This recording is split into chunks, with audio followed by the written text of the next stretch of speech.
Iki wongi cilik kok suaranya gede banget. Dek, ini Ustadz juga alumni MTS Negeri Karanganyar. Ya, sekarang namanya MTS Negeri 2 ya. Pada usia seperti kalian 14, 15, 16 tahun, 15 tahun lah, 14 tahun, Ustadz belum hafal Quran, baca Quran belum bisa. Pada usia Ustadz 37 tahun, belum, 27 tahun, akhirnya menghafalkan Quran 6 bulan, alhamdulillah selesai 30 juz. Jadi Mang MTS itu luar biasa ya. Dan sekarang sebelum kajian mengenalkan diri dulu aja. Sekarang Ustadz sudah menikah dengan seorang gadis dari Bandung. Waktu Ustadz tanya, Neng, nikah sareng AA sabaraha hayangna putra teh? Nikah sama AA pengen punya anak berapa? Istrinya Ustadz usia 17 tahun lulus SMA di pesantren waktu itu. AA, Neng mah hayangna 12 punya anak mah. Pengen punya anak sebanyak 12. Alhamdulillah sementara baru diamani 9 anak. Jadi sampai saat ini Ustadz anaknya 9 ya. 9 anak kandung, 3 anak mantu. Pas 12 sekarang berarti ya. Anak mantunya 3. Udah nikahkan 3 anak. Anak pertama, kedua, ketiga. Baik, sekarang Ustadz kelola pondok pesantren di Ngadiluih. Tetangganya Ustadzah ya. Tetangganya Ustadzah di Ngadiluih, Bendorejo RT 2 RW 8, Ngadiluih Mati Karanganyar. Ini wisudawan berapa Ustadzah? 59 putra putri. Masya Allah. Baik. Ayah, bunda, masya Allah. Ini udah merinding duluan. Saya kalau memberi materi pada penghafal Quran udah merinding duluan. Karena mereka lah hamba-hamba Allah Ta'ala yang akan mempersembahkan mahkota dan jubah kebesaran buat bapak ibunya. Mereka lah yang akan berikan syafaat pada 10 anggota keluarganya setiap satu anak yang hafal Quran dan pandai membacanya. Mereka lah anak-anak yang akan dikawal malaikat-malaikat mulia sampai ditunjukkan pintu surga mana yang pengen kamu memasukinya. Mereka lah anak-anak penghafal Quran yang lebih mulia daripada anak-anak yang pandai fisika, kimia, matematika tapi tidak mengenal Al-Quran sama sekali. Lebih mulia anak-anak kita dengan Al-Quran dibandingkan ilmu dunia saja. Jadi kalau sekolah di MTS memang best of the best. Kalau nggak di MTS, best of the best. Maksudnya kalau nggak kenal Al-Quran ya. Sekolah manapun boleh, tapi kalau nggak kenal Al-Quran jadi best of the best. Harus kenal Al-Quran. Kita mulai kajian. Waktu 1 jam. 1 jam? Baik. Assalamualaikum warahmatullahi wabarakatuh. Alhamdulillahirabbil alamin. Alhamdulillahi kafa. Wa sallallahu ala Muhammadin ibni Abdillah Rasulillahi sallallahu alaihi wasallam al-Mustafa wa ala alihi wa ashabihi ahla sidqi wal wafa.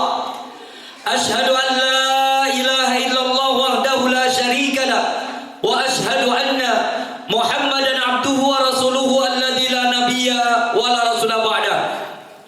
Ibadallahil hadirun, usini wa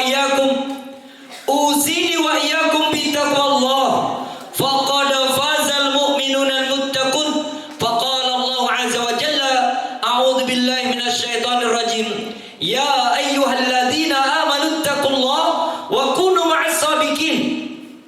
Wa kunu ma'as shadiqin. Wa kunu ma'as shadiqin. Wa qala Rasulullah sallallahu alaihi wasallam, la tusahib illa mu'minan wa la ya'kulu ta'amaka illa taqi. Shadaqallahul azim wa shadaqa rasul karim.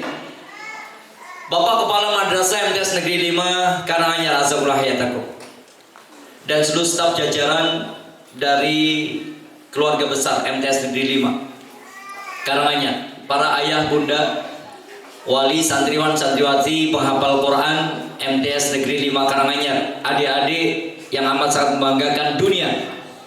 Hari ini saudara-saudara kalian yang ada di Gaza penghafal Quran. Saya pernah tinggal di Gaza.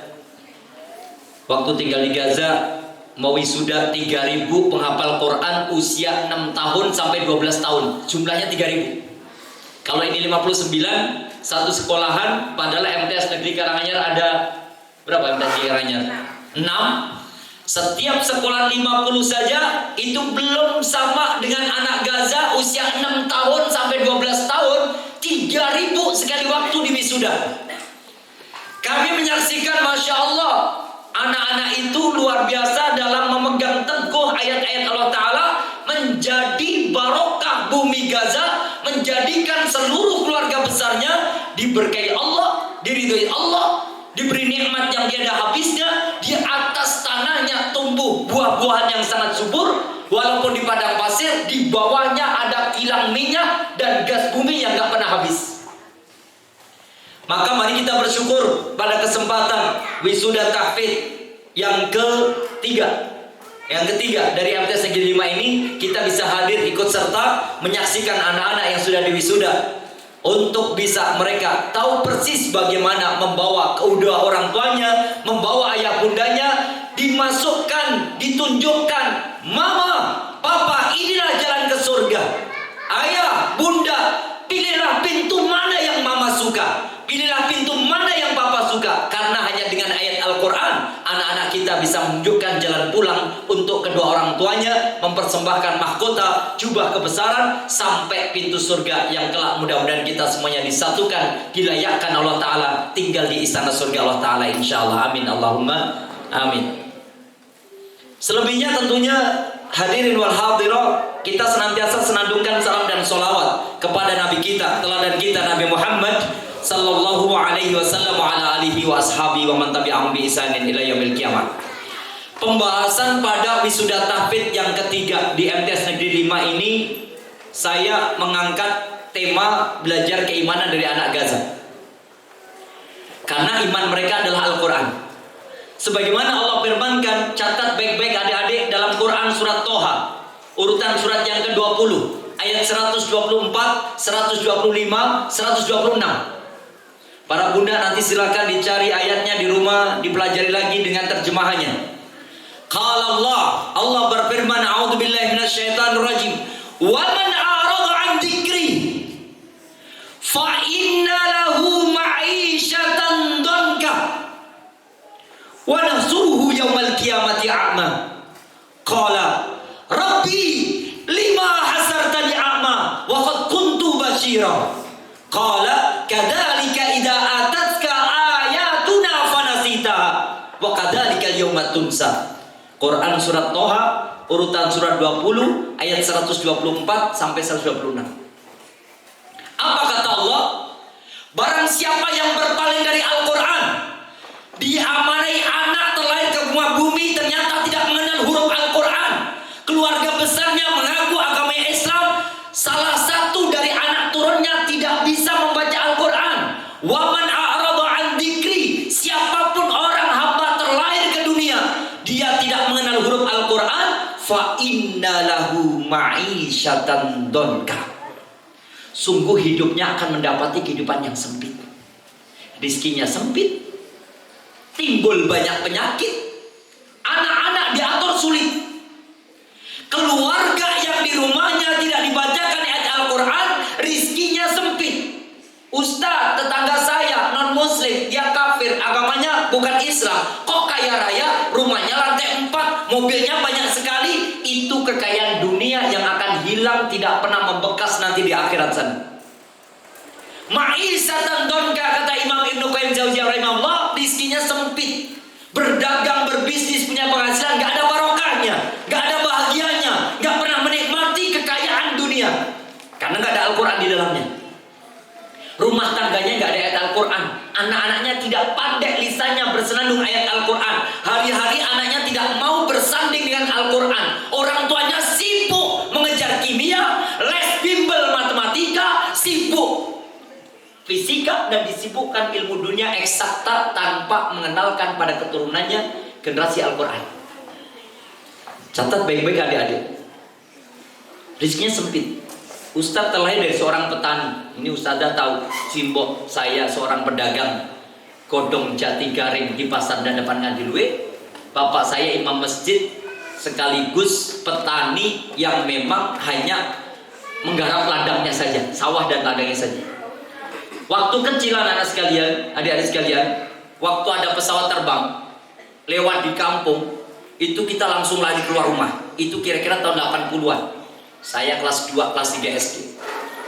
Begitu ternyata pesawat lewat, kita teriak sambil berdiri. Banyak maaf, saya berdiri. Banyak maaf, mohon izin, berdiri. Apa kata kita?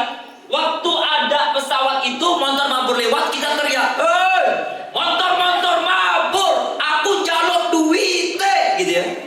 Minta, saking cah kampung, besok kadang-kadang cuma celana kolor doang tanpa kaos, atau kadang-kadang juga nggak pakai celana kolor, nggak pakai kaos, telanjang udah bligum, ya. Lari-lari dari rumah, motor mabur, aku jaluk duit. Saya juga lari ngejar teman-teman. Saya teriak, "Hai, motor mabur, aku pengen numpak kowe." Saya bilang gitu sendiri. Saya dari dulu aneh daripada yang lain. Ya, tidak sama. Yang minta duit, saya pengen numpak motor mabur. Teman saya, ra mungkin, bapakmu gur petani, ra mungkin, simbokmu jur pedagang sayur pasar dadapan. Terus nggak mungkin saya didorong, jatuh, lalu nangis. Nangis saya pulang. Apa boleh nangis? Cari konco-konco, aku gak iso numpak motor mabur. Lah kowe pengen apa? Pengen haji.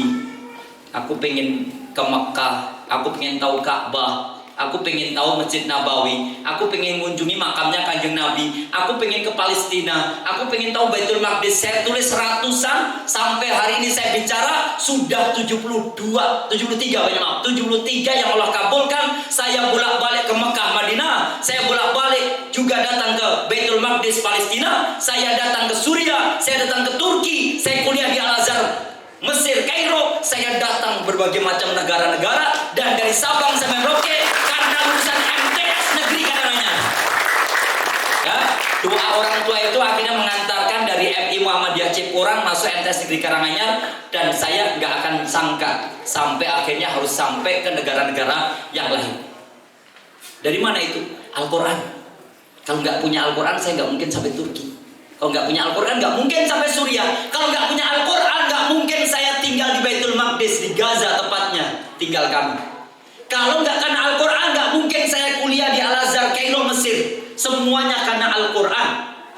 Maka dikatakan oleh Allah, siapapun yang berpaling dari Al-Quran, rizkinya sempit. Siapapun anaknya tidak dikenakan ayat Al-Quran, bakal timbul banyak penyakit. Yang kedua, timbul banyak penyakit, sering sakit-sakitan. Karena ayat ini adalah obat. Wa nunazzilu minal Qur'an huwa syifa. Dan kami turunkan Al-Quran ini obat bagi segala macam penyakit hati maupun penyakit fisik. Yang ketiga, kalau ada keluarga yang jauh dari Al-Quran, anak-anak diatur sulit. Ya, lihat hari ini. Kalau sudah main game FF, ya, kan tahu mereka game FF, HP dimiringkan, cekrek. Le ngaji yo. Lek sekolah MTS Negeri 5 ada tahfidz Qur'annya. Kamu bisa hafal Quran 2 juz, 3 juz, 5 juz, 6 juz, 10 juz. Banyak yang mau. Ini bukan anak pedet. Anak pedet. Bukan anak sapi. Anak manusia. Anak hamba Allah Ta'ala yang mulia. Tapi sementara untuk Al-Quran jauh sekali generasi sekarang mau mempelajarinya. Lebih banyak hariannya dihabiskan waktunya untuk aplikasi, gadget, HP, setan gepeng ini. Hati-hati dengan setan gepeng ini. Lebih dari 300 anak-anak Ponorogo, Madiun, Magetan, Ngawi, 4 kabupaten yang kami kunjungi, anak-anak gara-gara aplikasi HP, ternyata mereka banyak maaf. Usia kelas 8, 14 tahun, di perutnya sudah ada cempenya. Sudah ada cempenya. Mau bilang bayi nggak tega, cempe di sini. 14 tahun, kelas 8. Dari mana saya tanya mereka? Saya keliling Ponorogo, Magetan, Ngawi, Madiun. Kabupaten itu mengundang saya untuk ngasih motivasi. Dari mana mereka ditanya adik-adik itu? Dari mana kamu bisa kayak gini? Dari aplikasi HP. Maka siapapun berpaling dari Al-Quran, ma'isyatan donka, hidupnya bakal mengalami kesulitan dalam urusan rezeki gak barokah. Hidupnya bakal mengalami banyaknya penyakit yang bertubi-tubi datang padanya, dan dia akan mengalami anak-anak yang diatur sangat sulit untuk diatur di kemudian hari karena jauh dari Al-Quran. Wa nahsuruhu yaumal qiyamati a'ma. Kata Allah, bahkan nanti nanti di akhirat dibangkitkan, matanya dalam keadaan buta. Matanya dalam keadaan buta. Qala, orang ini protes di akhirat. Rabbi, lima hasartani a'ma wa qad kuntu basira. Duh Gusti Allah, kenapa engkau bangkitkan mataku dalam keadaan buta? Sedangkan aku di dunia bisa melihat dengan jelas. Aku memandang apapun tanpa kacamata. Sehari-hari aku konsumsi jus wortel, bahkan wortel utuh pun tak geragoti. Kenapa sekarang di akhirat mataku jadi buta? Padahal kalau ada kelinci lagi makan wortel, selalu daripada dimakan torowelu, mending aku makan. Rebutan wortel sama torowelu. Torowelu apa namanya? Kelinci. Boso Jawa kelinci apa? Torowelu. Itulah. Terwelu. Kelinci aja. Rebutan wortel sama kelinci. Padahal di aku bisa melihat dengan jelas kenapa di akhirat jadi buta. Qala, Allah jawab 126 dari Quran surat Toha, urutan surat yang ke-20. Allah katakan, qala, Allah berfirman, kadzalika idza atatka ayatuna fanasitaha. Di dunia kau suruh ngaji, di dunia kau suruh belajar Al-Quran. Kenapa engkau melupakan Al-Quran? Kenapa engkau cuek pada Al-Quran? Kenapa anakmu gak kenalkan huruf-huruf Al-Quran? Kenapa hari-hari dari kehidupan kamu di dunia jauh daripada interaksi dengan Al-Quran? Lisan anakmu bukan bersenandung ayat Al-Quran, tapi bersenandung dengan selain ayat Al-Quran. Karena kau telah cuek pada Al-Quran di dunia, maka di akhirat aku cuekin kamu, kata Allah. Wa kadzalika yauma tumsa. Karena kau telah membiasakan diri di dunia tanpa Al-Quran, maka aku biaskan kamu di akhirat tidak pernah tahu jalan pulang ke surga Allah Ta'ala. Na'udzubillah wa ya'udzubillah. Adik-adik, satu materi ini saya dapatkan ketika harus kuliah sampai Al-Azhar Kairo Mesir. Walaupun saya nggak selesai ya, dan sampai 4 tahun karena anak kelima lahir ya. Akhirnya saya pulang. Di Al-Azhar itu, di Kairo, seorang syekh bilang gini. Dalam terjemahan bahasa Arab ada 2 versi ya, bahasa Inggris sama bahasa Arab. Seorang laki-laki namanya William Edward Lester. Dia diangkat menjadi Perdana Menteri Inggris pada tahun 1918. Di Inggris dia kumpulkan anggota parlemen, kemudian dia bicara di depan anggota parlemen itu. Dia sampaikan di depan anggota parlemen tentang bagaimana mau datang ke Indonesia. Nusantara disebutnya. Indonesia itu Nusantara. William Edward Lester yang Katolik itu, dia Kristen Katolik Nasrani. Dia bilang gini sambil ngangkat Al-Quran. Percuma kita perangi pemuda-pemuda Nusantara. Kita tidak akan pernah bisa menang. Kita tidak bisa menguasai Nusantara selama masih ada Al-Quran di dada anak-anak Nusantara. Yang bilang siapa tadi? Siapa namanya? William Edward Gladstone, Perdana Menteri Inggris pada tahun 1918. Percuma kita perangi Nusantara. Ini ceritanya mau invasi dari Inggris, mau datang ke Indonesia, mau datang ke Nusantara. Dia katakan, kita gak akan pernah bisa menang, kita gak bisa menguasai Nusantara selama masih ada Al-Quran, kitab suci mereka itu di dadanya anak Nusantara. Lalu dia katakan, tugas kita sekarang adalah mencabut Al-Quran dari dada anak Nusantara dengan cara kirimkan khamr, minuman keras yang memabukkan. Maka anak Indonesia kalau seandainya dibicarain tentang tambang yang diambil oleh Amerika namanya Freeport, kami pernah naik bertujuh dengan angkatan udara mau ngisi dari Sorong ya, Fak-Fak, kemudian ke Papua. Kemudian salah satu TNI bilang gini, Kiai ada lihat itu di bawah. Ada apa jenderal? Dong ada lihat itu gunung Freeport. Dong kasih nama gunung Freeport, perusahaan Freeport toh. Freeport itu apa? Jenderal, Freeport itu ada tambang emas. Oh, tambang emas yang Freeport yang terkenal itu. Iya, Amerika punya itu sudah. Satu pekan itu sudah dapat 53,7 miliar. Dan perolehan itu kalau seandainya bisa dipakai semuanya anak Indonesia, masing-masing seluruh Indonesia 270 juta akan mendapatkan 3 ton emas. Mestinya kita layak bahwa sumber daya alam dan kekayaan alam yang ada di negeri Indonesia dikelola oleh pemerintah Republik Indonesia, diperuntukkan untuk kesejahteraan rakyat Indonesia. Masing-masing mestinya dapat 3 ton emas. Biar cincinnya emak waktu dinikahi cuma setengah gram sama bapak kalian. Karena emasnya dibawa ke Amerika. Tanya ke Eyang Uti, dulu cincinnya dikasih sama Eyang Kakung berapa waktu nikah? Mahar mas kawinnya paling-paling 2 gram. Semakin kesini semakin sulit. Ini emaknya cuma setengah gram.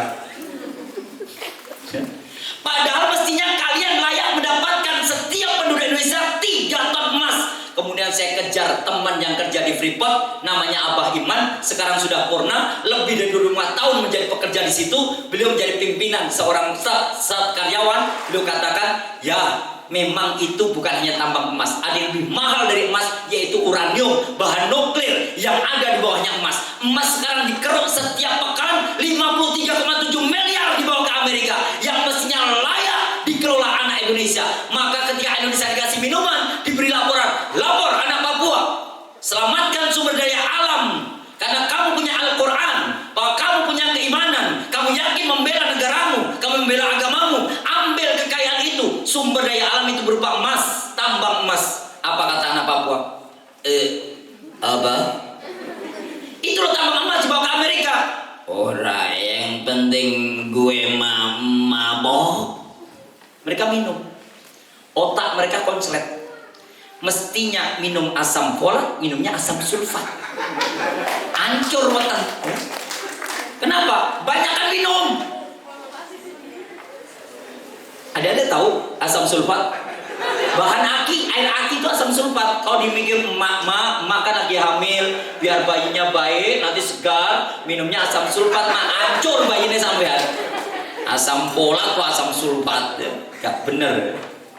Coba lihat adik-adik, minuman keras memabukkan, melenakan, dan membuat otak anak-anak bangsa Indonesia akhirnya jauh dari Al-Quran.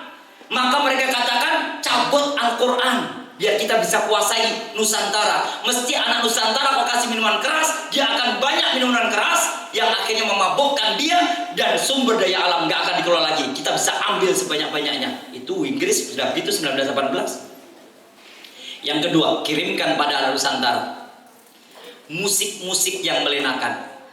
Saya bertanya pada Bapak Ibu sekalian, anak-anak Bapak Ibu yang di luar, yang tidak sekolah MTS Negeri 5, lebih banyak hafal banding-banding saingke atau juz amma yatasalu?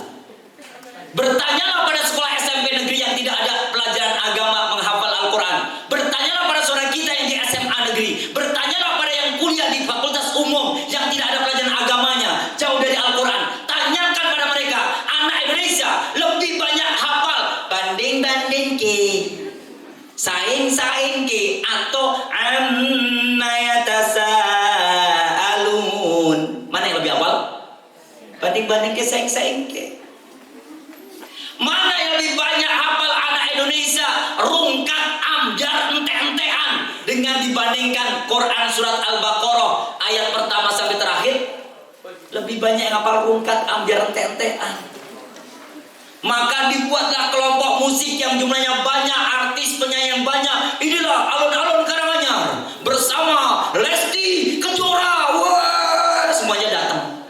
Tapi pengajian bersama Ustadz Samsudin Asrori. Alah. Oh boy, ramutu. Ya. Selanjutnya artis yang kedua, namanya Pia Klalen. Ya, ada Pia Klalen. Dan yang ketiga, Nela Suprafit. Nah, ada kan? Namanya Nela Suprafit. Ya, iya deh, tahu. Oh, ibunya malah tahu. Nela kasih kok hafal ya? Jangan penggemarnya Nela Suprafit ini.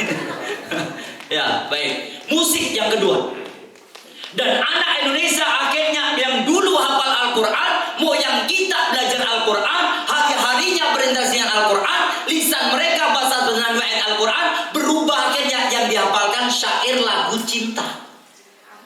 Bahkan hampir semua iklan di TV diiringi musik-musik yang melenakan anak-anak kita. Al-Quran mulai hilang. Lebih banyak jumlah anak Indonesia yang hafal syair lagu cinta daripada juz amma, juz 30.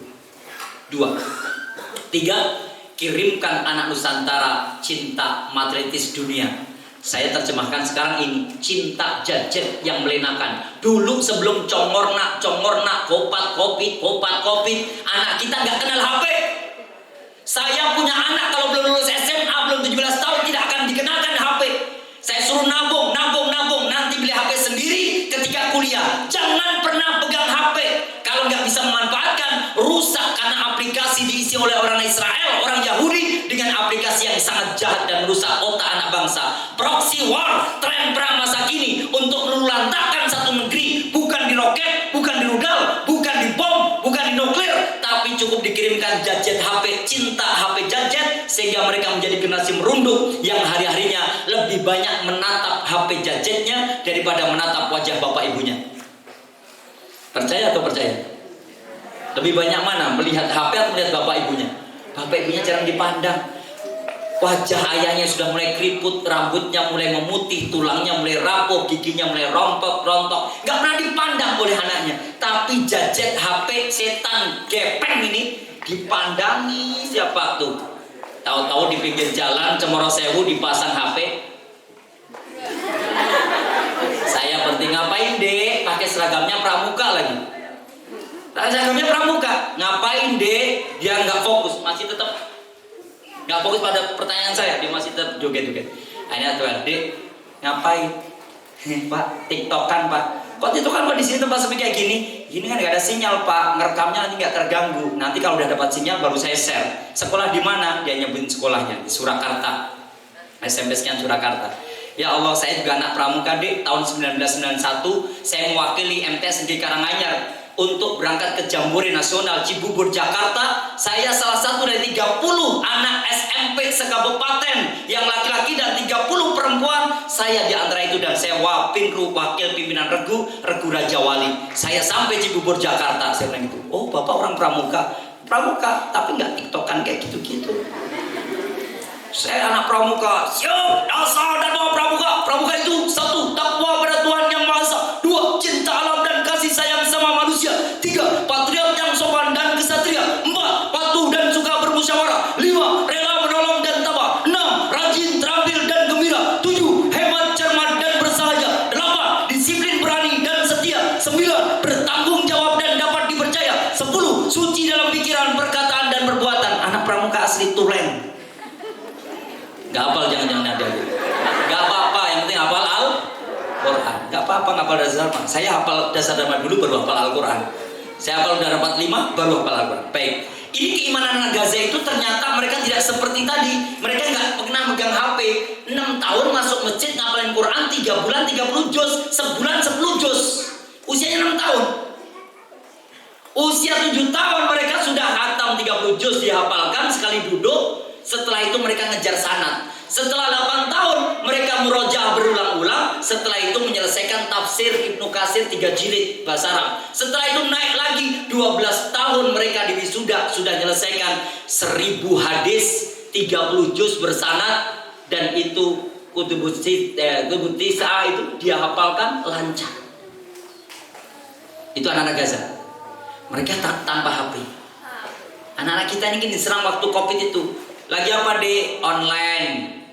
Ini lagi daring. Kata bu guru, sekolah libur di rumah saja, dikerjakan di rumah, maka online. Ngerjakan tugas dari guru 15 menit, main game online 150 menit.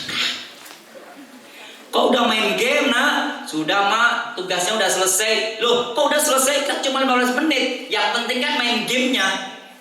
Ya? Seperti anaknya Ustadz yang nomor 2, yang mestinya Fakultas Kedokteran Unisula, ternyata keluar lebih awal waktu masa-masa kelas online, nggak betah tiap pagi menghadapi laptop tanpa ketemu dosen, tidak ada praktikum, akhirnya dia merasa mundur aja lah, cuti dari Fakultas Kedokteran. Yang nomor 2, HP merusak. Yang ketiga, kata William Megadestan, kirimkan pada Nusantara cinta, seks bebas dan pornografi. Berapa banyak anak negeri kita yang mencintai seks bebas dan pornografi? Berapa banyak anak-anak bangsa ini yang hari-hari mereka ternyata jauh dari Al-Quran, malah justru membuka aplikasi tentang seks bebas dan pornografi. Syukran, cek lahiran. Lebih banyak. Dan aplikasi itu terus disebarkan oleh mereka. Siapa yang buat? Yahudi. Lalu bagaimana Ustadz solusinya? Ustadz kasih solusi 5. Ingat baik-baik ya. Solusinya 5, biar kita selalu dekat dengan Al-Quran, mengingat-ingat 5 ini. Satu, yang pertama, Nabi kita mengatakan begini, Man qara'a harfan min kitabillah falahul hasanat fal hasanatu bi asri amsalha la aqulu alif lam mim harfun walakin al alif harfun wal lam harfun wal mim harfun. Kata Nabi, kalau kamu punya anak, dia membaca Al-Quran walaupun cuma satu huruf saja, maka dia punya kebaikan. Dan kebaikan satu huruf itu dilipatkan menjadi pahala 10 kebaikan pahala. La aqulu alif lam mim harfun, tidak aku katakan alif lam mim satu huruf, kata Nabi. Walakin, akan tetapi, al alif harfun, alif itu satu huruf, pahalanya 10. Lam harfun, lam satu huruf, pahalanya 10. Wal mim harfun, mim satu huruf juga, pahalanya 10. Jadi kalau adik-adik kemarin menghafal Al-Baqarah ayat pertama, A'udzu billahi minasy syaithanir rajim. Bismillahirrahmanirrahim. Alif lam mim. Berapa pahalanya? 30. Lalu dia kembali lagi ke kelasnya lagi. Alif lam mim. Kamu kok itu lagi? Di teras aku tadi alif lam mim udah 30 pahala. Di kelas aku alif lam mim 30 pahala. Di musola alif lam mim 90.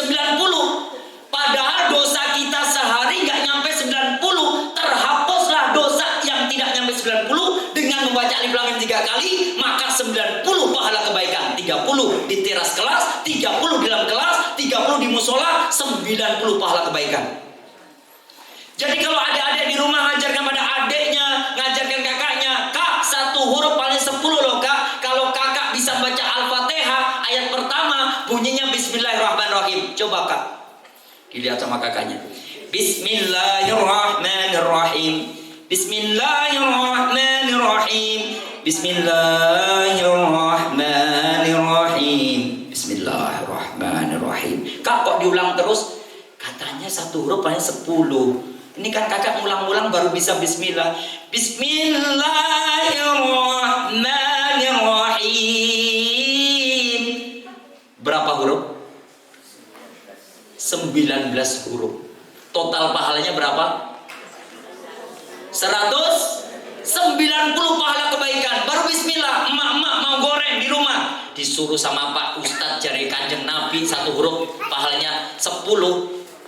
Bikin adonan, bismillahirrahmanirrahim. Ceburin ke minyak goreng, bismillahirrahmanirrahim. Ngangkat lagi sudah matang, bismillahirrahmanirrahim. Ditiriskan lagi ke tempat penirisan gorengan, bismillah. Bismillah terus saja udah pahala berulang-ulang. Sama kalau emaknya dipanggil sama papanya, Ma, non. Yes, 10. Mama, non. Mama, non.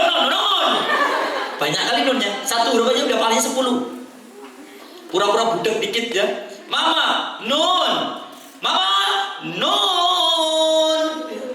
Sudah berapa pahala aja kalau kita ini nonnya berkali-kali.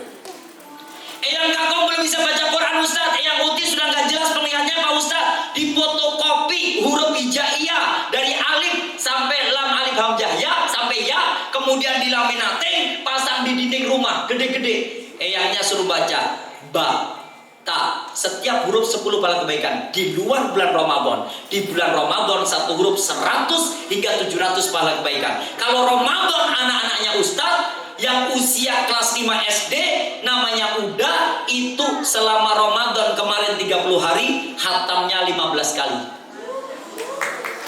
Hatamnya 15 kali, 2 hari hatam sekali.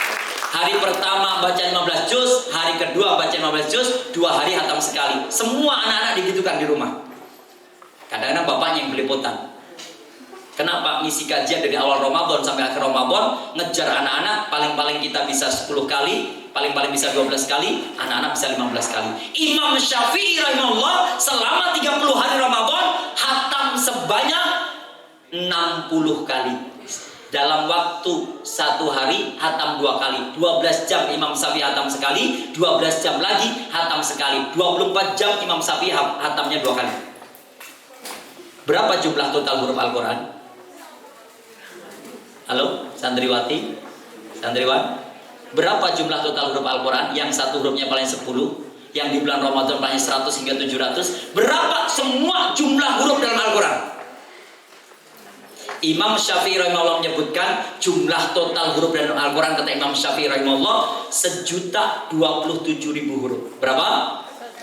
1.027.000 huruf. Sekarang dikalikan. Kalau baca di bulan luar bulan Ramadan, satu huruf paling 10, kalikan 10 kali 1.027.000 huruf.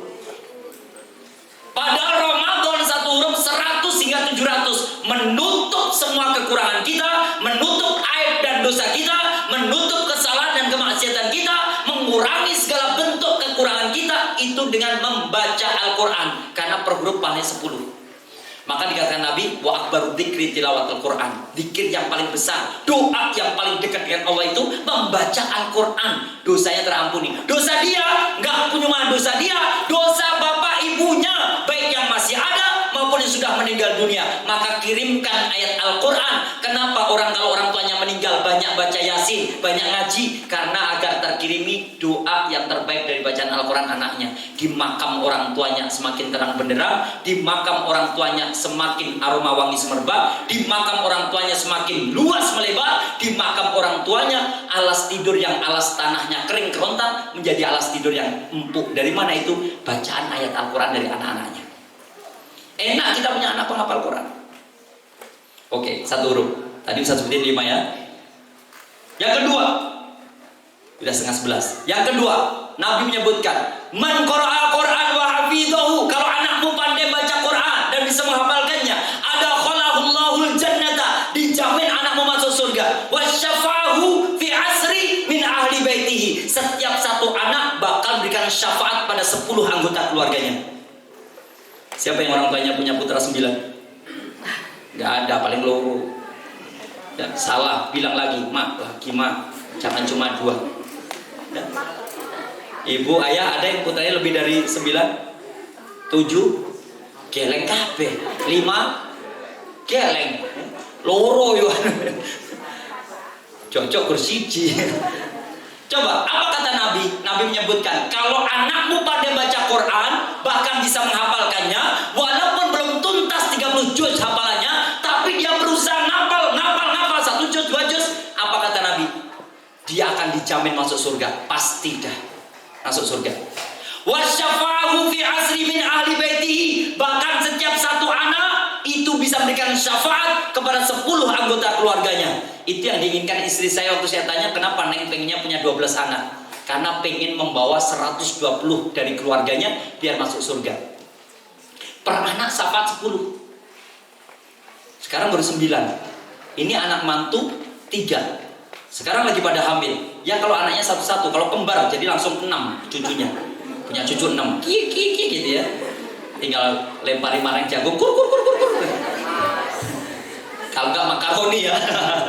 Makaroni beliin 1 bal. Kita kalau beli kerupuk kulit dari Jumantono 110.000 1 kilo yang tinggi setinggi anak saya nomor 9, selalu dipeluk gitu.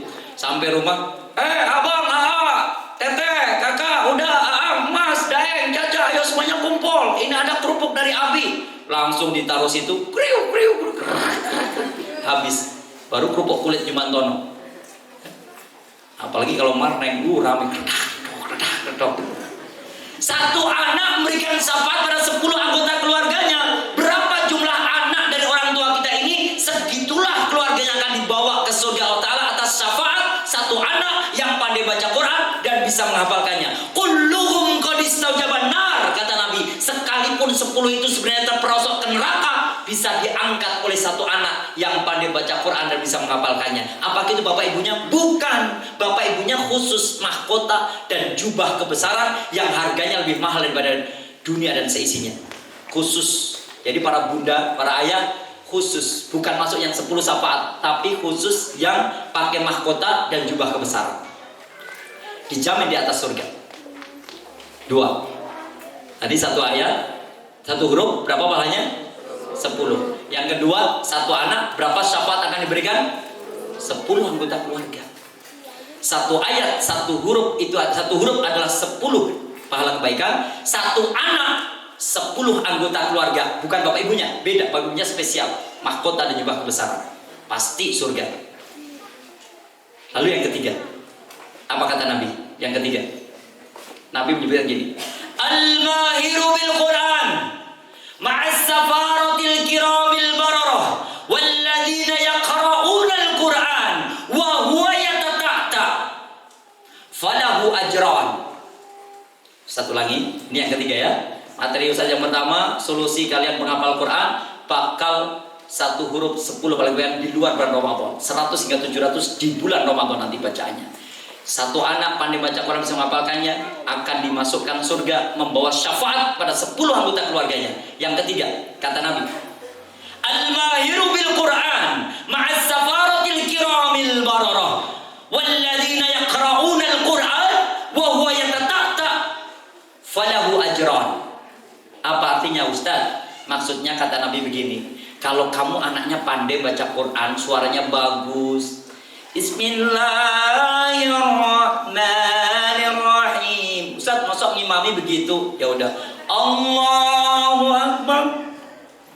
Bismillahirrahmanirrahim. Alhamdulillahi rabbil alamin. Ar-Rahmanirrahim. Maliki yaumiddin. Sampai akhir kita baca kayak gitu. Dia pandai baca Quran, bagus suaranya, banyak orang belajar darinya, maka dia akan diantarkan malaikat-malaikat di kanan kirinya, diantarkan dia dikawal sampai pintu surga. Dikatakan oleh malaikat, salamun alaikum bima sabartum. Nah, di dunia kau telah bersabar. Anak yang lain sekolah SMP negeri nggak baca Quran, anak yang lain sekolah SMA negeri pulangnya tidak ngaji Al-Quran, anak yang lain cuma belajar kimia, matematika, fisika, tapi nggak pernah belajar Al-Quran.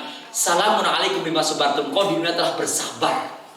Kau tidak main HP, tidak main gadget, tidak senang dengan duniawi, kau senang dengan Al-Quran. Salamun alaikum bima sabartum. Silahkan pilih pintu surga mana kau telah bersabar di dunia untuk ngapalin Quran. Pintu surga yang mana nak? Yang paling atas boleh. Surga yang paling bawah tak mengapa. Taman surganya saja isinya buah-buahan dan bunga-bunga warna-warni yang membuat kita nyaman tinggal selama-lamanya. Baru tamannya.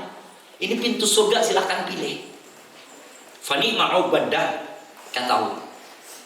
Jadi dikawal malaikat mulia sampai pintu surga, pilih yang mana. Sementara yang tidak lancar, banyak maaf, hafal tapi gak lancar. Kan ada kan waktu ujian, hafal tapi gak lancar, diulangi sama ustadznya lagi, diulangnya lagi. Salah, kalau di pondok kan pakai rotan.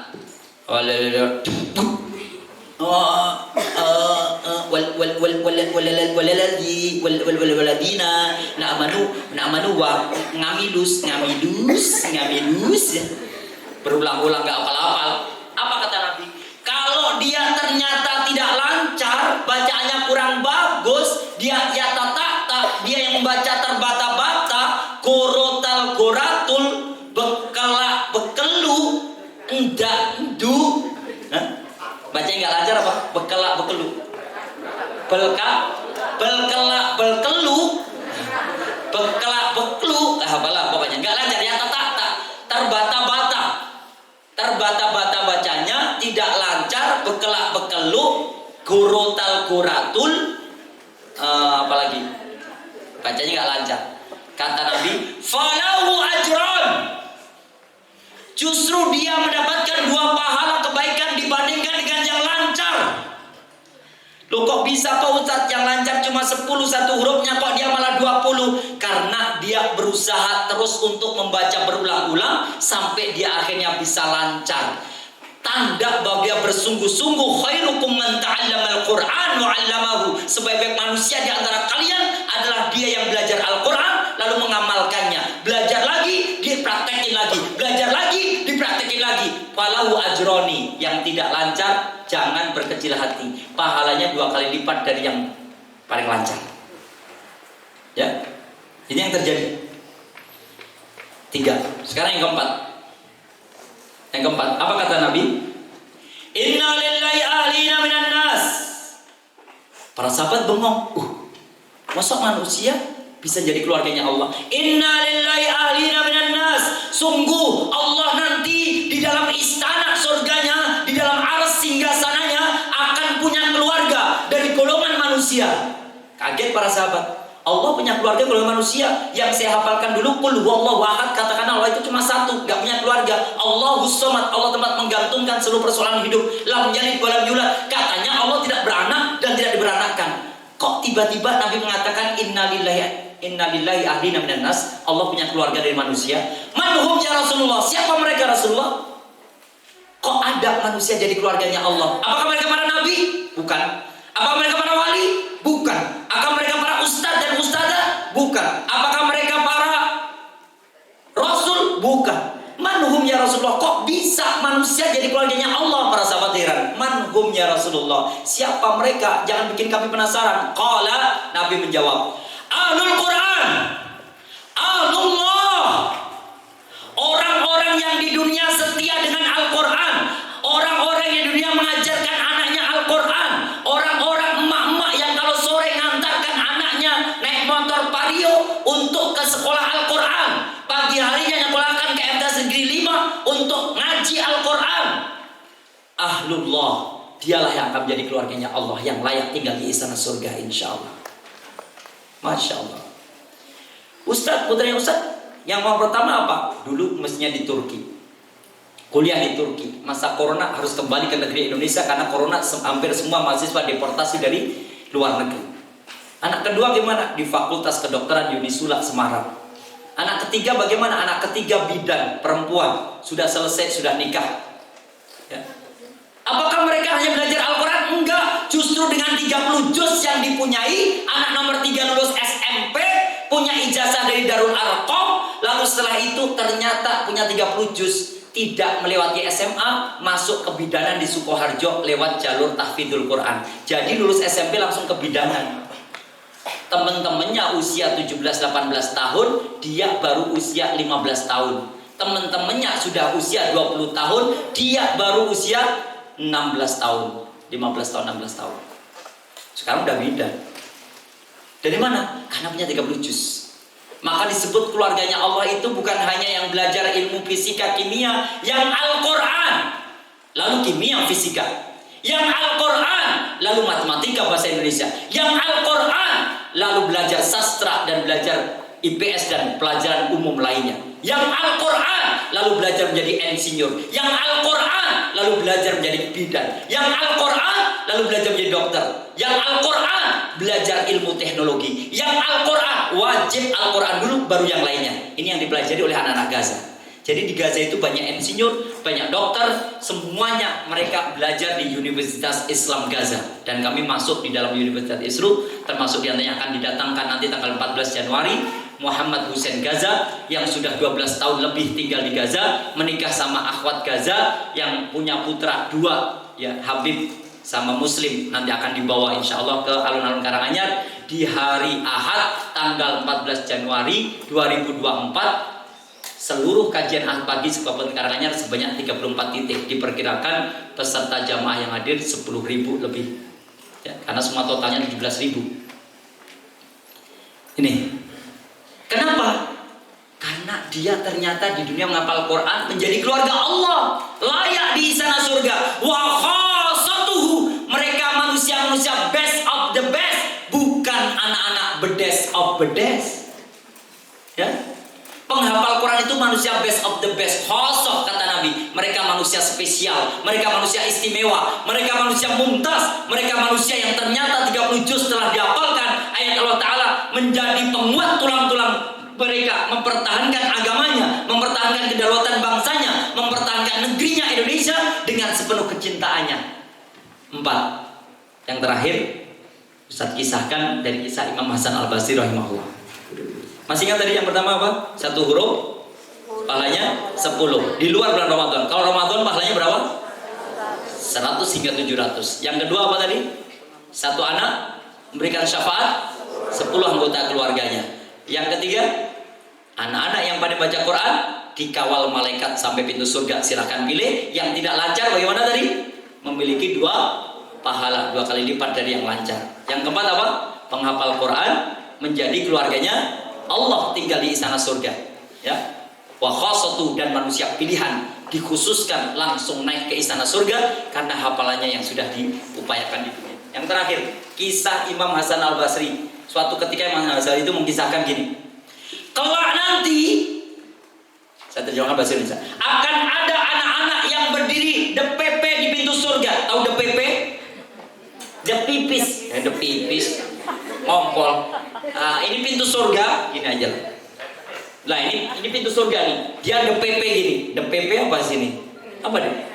Nempel di pintu surga. Ini kantor, kalau gitu kalau kalian depan pintu kantor Pak Guru Bu Guru, kemudian lihatin, Pak Guru masuk, nyari nggak ketemu, dia nempel depipis apa ya? DPP. Nyender nempel ya, nempel di tembok. Kata Imam Hasan Al-Basri rahimahullah, ya gulam, kata malaikat, udkhul jannah. Kamu dari tadi suruh ke surga kok malah nempel di pintu surga terus? Masuklah, jangan bersandar di pintu surga terus. Itu hak kamu masuk ke surga.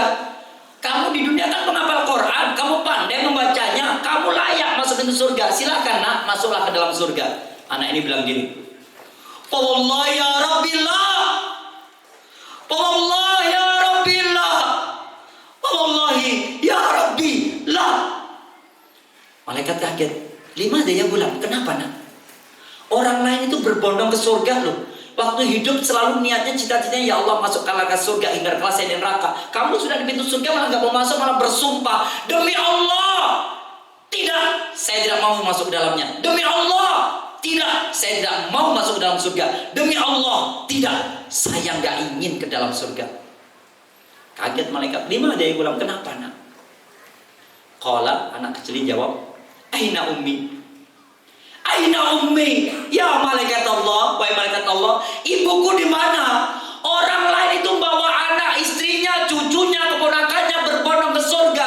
Aku melihat rombongan Lek Pawiro Panut seanak istrinya. Aku lihat Lek Tirto Wiono, Lek Suliem, Kabe, Surati, Sumiati, semuanya masuk. Kenapa aku di sini aja? Ya. Aku lihat itu ada Sumini, Yayu, ya. Semuanya masuk ke dalam surga. Kok kenapa? Ada yang namanya kesebut tuh. Oh maaf, nggak hafal, saya nggak tahu nama sini kecuali Ustadz Fatur, Ustadz Sudar, sama seperti Pak Kandil tadi. Pak Kandil namanya siapa? Yang dari Pak Warjio, karena di kampung namanya Pak Kandil. Banyak maaf. Kenalnya Pak Kandil ternyata di sini Pak Warjio namanya. Ya.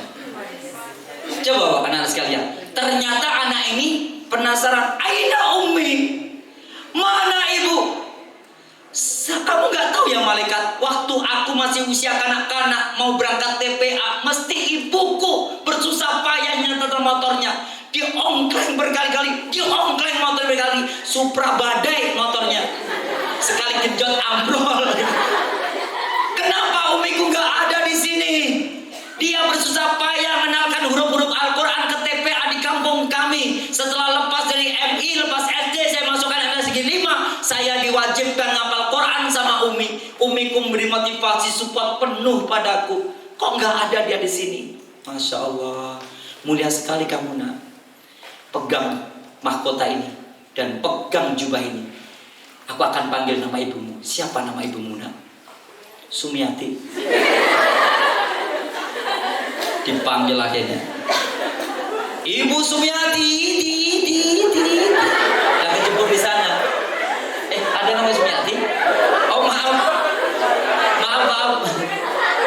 mau nyebut nama Jawa sebabnya saya biasanya Neng gitu kan, Lilis, nama Sunda, ya. Lilis saja. Ya. Ada nama Lilis lagi jangan-jangan. Ya.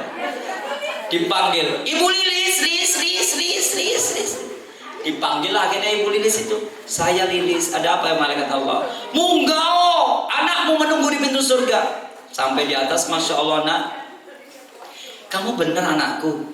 Ya Allah bunda, dulu ketika aku TPA, bunda yang nganterin. Ketika aku sudah MI, SD, bunda tetap nganterin aku ke TPA. Begitu aku udah MTS, bunda yang nganterin. Kalau pagi, siang hari bunda jemput aku sudah punya sekian juz waktu itu. Bunda masih ingat. Oh Masya Allah nak, wajahmu begitu cerah berseri kayak gini, muda sekali, Masya Allah. Kamu di sini nunggu siapa? Nunggu bunda. Kenakan mahkota ini buat bunda. Jubah ini bunda, ini jubah apa? Jubah ini bunda, kalau bunda punya kekayaan seluruh dunia dan seisinya, harganya lebih mahal dari jubah ini. Jubah penghafal Quran, pakailah bunda. Dan mahkota di atas kepala bunda akan menerangi keluarga bunda semuanya. Ayah ibunya bunda, Mbah Uti, Mbah Kakung, tambah lagi adik kakaknya bunda, semuanya kena cahaya terang benderang itu. Mereka akan melihat cahaya itu dan naik dari neraka menuju ke surga Allah Ta'ala. Masya Allah nak, terima kasih nak. Jadi gak sia-sia bunda dulu mengikhlaskan kamu untuk ngapal Quran dengan penuh kesabaran itu. Iya bunda. Malaikat langsung, sudahlah, bawa emakmu masuk ke dalam. Anak ini teriak lagi, Allah ya Rabbillah. Enggak, wahai malaikat. Allah ya Rabbillah, enggak. Lima ada ya pulang. Aina abi. Malaikat, kamu nggak tahu ya, bapakku itu jualan bakso pentol, keliling-keliling pakai sepeda ontel. Dari pagi berangkat, pulang-pulang bawa uang 10.000, bilang ke emakku, mak, ini uangnya dapat 10.000, cukup nggak buat anak besok bekal ngapalin Quran? Cukup, insya Allah cukup, rezeki yang barokah. Bersusah payah ayahku membiayai sekolahku, bersusah payah ayahku bekerja keras dari pagi sampai sore demi aku, dan aku hafalkan Quran, aku persembahkan buat ayahku. Aina abi, mana ayah? Kenapa dia tidak ada dalam kehidupan ini? Mana ayah? Di surga akhirnya dipanggil bapaknya. Siapa? Man ismuhu. Siapa namanya? Dipanggil ayahnya. Naik ke surga, dikenakan mahkota dan dibangun. Ayah, ini mahkota buat ayah. Jubah kebesaran yang harganya lebih mahal di dunia seisinya. Mahkota ini menerangi keluarga besar ayah, yang kakung, yang uti dari ayah, orang tua ayah, adik kakak ayah, semuanya akan menyaksikan dan mereka akan bisa naik ke atas ini karena aku anaknya, aku cucunya. Ayo ayah kenakan. Masya Allah nak, terima kasih nak. Jadi nggak payah-payah ayah dulu di dunia, nggak ada sia-sianya, nggak ada yang sia-sia karena aku anakmu penghafal Quran. Ayo nak, masuk ke surga. Digandeng ayahnya, emaknya sebelah kanan, bapaknya sebelah kiri. Lalu masuk ke surga. Sampai di dalam, anak ini bilang, ayah, bunda, kata Imam Hasan Basri rahimahullah, ayah, bunda, tenang di sini ya. Biarkan ayah untuk tetap di sini sama bunda. Saya tak panggil keluarga yang lain. Kenapa nak? Saya mau keluar dulu. Keluar dari surga. Emaknya udah menikmati, bapaknya menikmati isinya surga. Pengen kelengkeng segede bola kasti, datang. Ya. Pengen makan apel segede buah melon, ada. Pengen melon segede semangka, ada. Pengen pisang segede bayi-bayi MTS Negeri 5, maksudnya yang gede-gede kecil depannya, ada. Apapun yang diucapkan mendadak datang depan matanya. Apalagi cuma air minum segini, ya. Lebih ada lagi. Banyak yang diinginkan, apapun diucapkan baru dalam batinnya sudah muncul depannya. Lalu anak ini keluar. Sampai di luar malaikat lihat lagi, dia toleh kata Imam Hasan Basri rahimahullah. Ya gulam, limada anta metu maning. Bahasa Arab campur bahasa Jawa. Limada kharajta ya gulam, kok kamu keluar lagi kenapa nak? Dia katakan, aku pernah mendengar Nabi junjunganku, Nabi Muhammad yang aku ikuti, aku dengar sabdanya. Katana pernah menyampaikan dalam sabdanya, setiap satu anak yang pandai baca Quran dan bisa menghafalkannya walaupun belum pernah 30 juz, tapi dia berusaha untuk menjaga hafalannya, memberikan syafaat pada 10 anggota keluarganya. Wahai malaikat, izinkan aku telah membawa bapak ibuku, selanjutnya aku akan panggil syafaat untuk 10 anggota keluargaku. Kata Imam Hasan Basri, langsung dipanggil 10 itu. Siapa nak yang pertama akan mengambil? Yang kakung dari ayah, yang agung dari putri, dari uti, ya, dari ibu. Yang uti dari ayah, yang uti dari ibu. 4 nak, kurang 6 lagi. Dia mikir, dulu yang ngasih support motivasi aku kalau ngapal Quran dia senang banget ya. Budeku wahai malaikat. Bude siapa namanya? Bude LGX. Loh kok Bude LGX? Iya, sebabnya budeku setiap aku ngapal Quran seneng banget. Aku sering suruh dengerin murojaahnya. Budeku bilang gini, nanti kalau kamu bisa jadi hafal Quran tak kasih hadiah. Aku dikasih hadiah sama budeku. Nama budeku siapa nak? Bude LGX. Kok LGX? Iya, sebab bude itu lemu gina ginu. Dipanggil Ibu LGX. Datang ulo. Wah, naik munggah. Yo, langsung dadang ya. Getarlah itu. Masya Allah, bude sehat bude. Aku jebur neng rokok kono le. Iso munggah kini iki piye, ceritane piye. Kan bude dulu seneng kalau aku ngaji. Baca bagus, pinter, MTS gili wis pokoke. Ya Bude, bapak sama mama udah di dalam. Bude baru orang nomor 5 yang aku panggil. Sopo neleh 5 lagi Bude, aku bisa beli sapat pada 10. Cepet